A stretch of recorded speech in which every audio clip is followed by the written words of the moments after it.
সাগর জলে। নবী ইউসুফের মতন ঈমান হলে একে একে দরজা খুলে। নবী ইব্রাহিমের মতন ঈমান যদি আজও থাকে বিদ্যমান, অগ্নিকুণ্ডে দেখতে পাবে খুবসুরত এক ফুল বাগান। সুবহানাল্লাহ পড়ে। এজন্য ঈমানের মতো ঈমান হলে সাহায্য পাঠাবে কে? আল্লাহ বললেন, ওয়ালা তাহিনু ওয়ালা তাহজানু ওয়া আনতুমুল আ'লাউনা ইন কুনতুম মুমিনিন। ভয় পেও না, চিন্তা করো না, আল্লাহর সাহায্য আছে না নাই?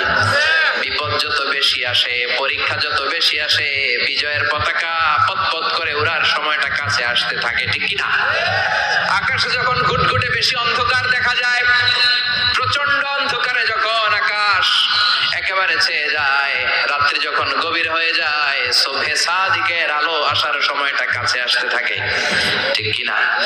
গর্ভবতী নারীর পেটের প্রসব বেদনা যত বেড়ে যায়, নতুন মেহমান দুনিয়াতে আসার সময় ঘনাতে থাকে। যেমনি ঈমানদারের উপর আযাব গজব অত্যাচার যত বাড়তে থাকে, ইসলামের বিজয়ের সময়টাও কাছে আসতে থাকে। এজন্য ঈমান হতে হবে ঈমানদারের মতো, ঈমান হতে হবে পাক্কা ঈমান। চিল্লায়ে বলেন ঠিক কি না?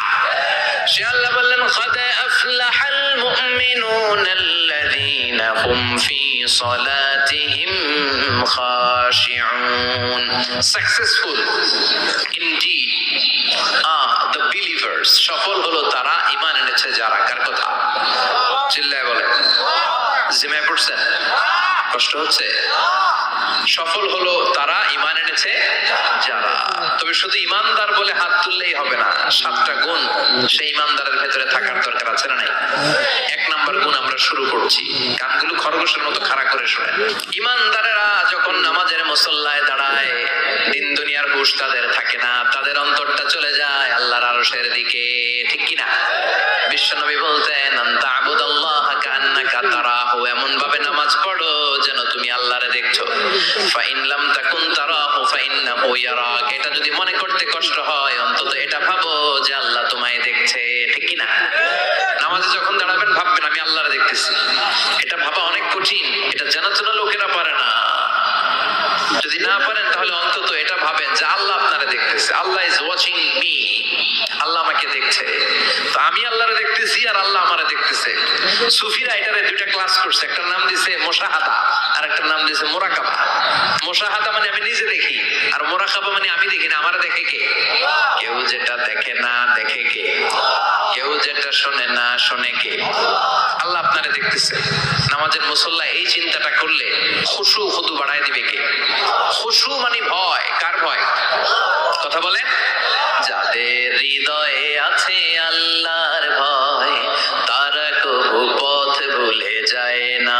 আল্লাহর প্রেম ছাড়া এই দুনিয়ায় কারো কাছে কোনো কিছু চায় না। রাতের আধারে যারা সেজদাতে রয়, দু চোখের শ্রুতে নদী যেন বয়। রাতের আধারে যারা সেজদাতে রয়, দু চোখের শ্রুতে নদী যেন বয়। ছলনার হাতছানি যতই আসুক, পেছনে ফিরেও সে তাকায় না। যাদের হৃদয়ে আছে আল্লাহর ভয়, তারা কবু পথ ভুলে যায় না। আল্লাহর প্রেম ছাড়া এই দুনিয়ায় কারো কাছে কোনো কিছু চায় না, কারো কাছে কোনো কিছু চায় না, ঠিক কি না? খুশু মানে আল্লাহর ভয়। আল্লাহর ভয় নিয়ে যদি কেউ মুসল্লার মধ্যে নামাজের জন্য দাঁড়ায়, তার মন ডানে বায়ে কোনো দিকে যেতে পারে নাকি? কথা বলে। তার নজরটা থাকবে তার সিজদার দিকে। বান্দা যখন সিজদা থেকে নজর ডানে নেয়, আল্লাহ বলে বান্দা ফিরে আয়। আবার যখন বাম দিকে নজর করে, আল্লাহ ডাক দিয়ে বলে আকবিল ইয়া ইবাদি, আকবিল, ফিরে আয়। আবার যখন উপরের দিকে তাকায় বলে ফিরে আয়। এরকম আছে না নাই?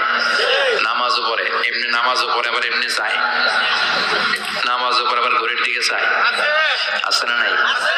না, আল্লাহ বলে আকবিল, বান্দা ফিরে আয়, ফিরে আয়, তাকাবি তো সিজদার দিকে। 3বার নজর ডানে বায়ে যখন ঘোরানো হলো, 3বারও যখন নজর ফিরায় না, আল্লাহ তখন ডেকে বলে লা হাজাতা লি লা সলাতিক, এই নামাজের কোনো দরকার আমার নাই।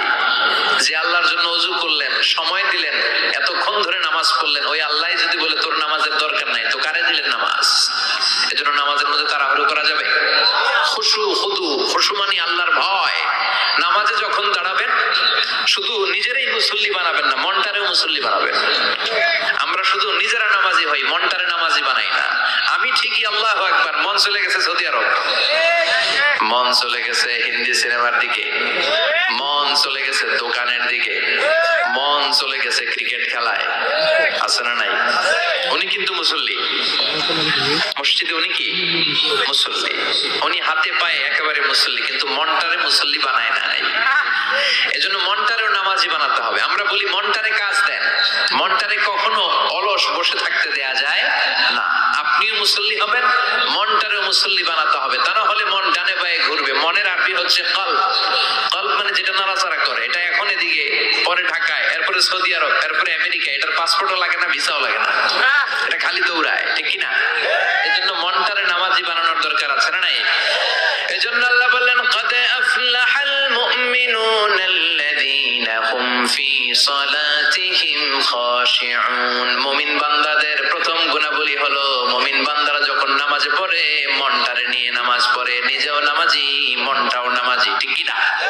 আমাদের অনেকের নামাজে মন বসে না। আমাদের অনেকে বলে হুজুর নামাজে দাঁড়ালে মন সাথে থাকে না, নামাজে শুধু ভুল হয়, সূরা যে কয়বার করে নিজেও জানি না।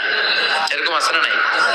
এদিকে ওদিকে চলে যায়। এখন মনটারে কিভাবে আপনি এক জায়গায় আনবেন, কনসেন্ট্রেট করবেন কিভাবে? বিশ্বনবী একবার মসজিদে ঢুকে দেখলেন এক সাহাবী নামাজ পড়তেছে, আল্লাহু আকবার, নামাজের মধ্যে এরকম করতেছে,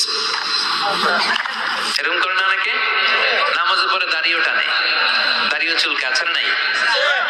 নামাজ পরে জামাও সোজা করে, নামাজ পরে দাড়িও টানে। বিশ্বনবী বললেন লাউ খাশাআত কলবুহু লা খাশাআত জাওয়ারিহুহু। এর অন্তরে যদি আল্লাহর ভয় থাকতো তাহলে এর অঙ্গ প্রত্যঙ্গের মধ্যেও এই ভয়ের ইমপ্যাক্ট পড়তো। এই সাহাবীর অন্তরে আল্লাহর ভয় নাই, খুশু নাই, এজন্য হাতে পায়ের মধ্যেও খুশু নাই, হাত একবার এদিকে নড়ে আরেকবার ওদিকে নড়ে। আমাদের এরকম সমস্যা আছে না নাই? বিশ্বনবী বললেন তোমাদের যদি খুশু খুদু নামাজের মধ্যে বাড়াতে মনে চায়, নামাজের মুসল্লায় দাঁড়িয়ে হৃদয়টারে যদি আল্লাহর আরশে পাঠিয়ে দিতে মনে চায়, তাহলে নামাজের মুসল্লায় যখন দাঁড়াবা মনে করবা এটাই হতে পারে জীবনের শেষ নামাজ। 5টা টিপস দিব আপনাদের মনোযোগ বাড়ানোর জন্য। 5টা। কয়টা? নামাজে মনোযোগায়ন কিভাবে করবেন 5টা টিপস খেয়াল করে রাখেন, কিভাবে নামাজের মনোযোগ বৃদ্ধি করবেন। টিপস নাম্বার 1, সল্লু সলাতান মুআদ্দিয়া, বিদায়ী নামাজ পড়বেন। মনে করবেন হতে পারে আজকে এই নামাজটাই আমার জীবনের শেষ নামাজ। এখন বাজে 10:30, আপনাকে বলা হলো আজ রাত 1টার দিকে আপনার জীবনের হায়াত ফুরিয়ে যাবে। চলে যাওয়া লাগবে না আমাদের? থাকতে পারবো আমরা? চলে যাওয়া লাগবে। রাত 1টায় মালাকুল মউত চলে এসে রূহ কবজ করে নিয়ে যাবে। আর 1.5 ঘন্টা আপনার হাতে সময়। এই 1.5 ঘন্টায় আপনি নামাজ রোজা যা পারেন করে নেন। আপনার হুঁশ থাকবে? কথা কম। 1.5 ঘন্টা পরে আপনার মরণ। আপনি তাড়াতাড়ি করে ওযু করে আসবেন, যা নামাজে দাঁড়াবেন, মনে মনে ভাববেন আজকে জনমের মতো মাফ চাবো আল্লাহর কাছে, আকাম কুকাম যা করছি সব কাইন্দা একেবারে মাফ করায় ফেলাম আল্লাহর কাছে, ঠিক কিনা? সেদিন আপনি ওযু করবেন চমৎকার ভাবে, চমৎকার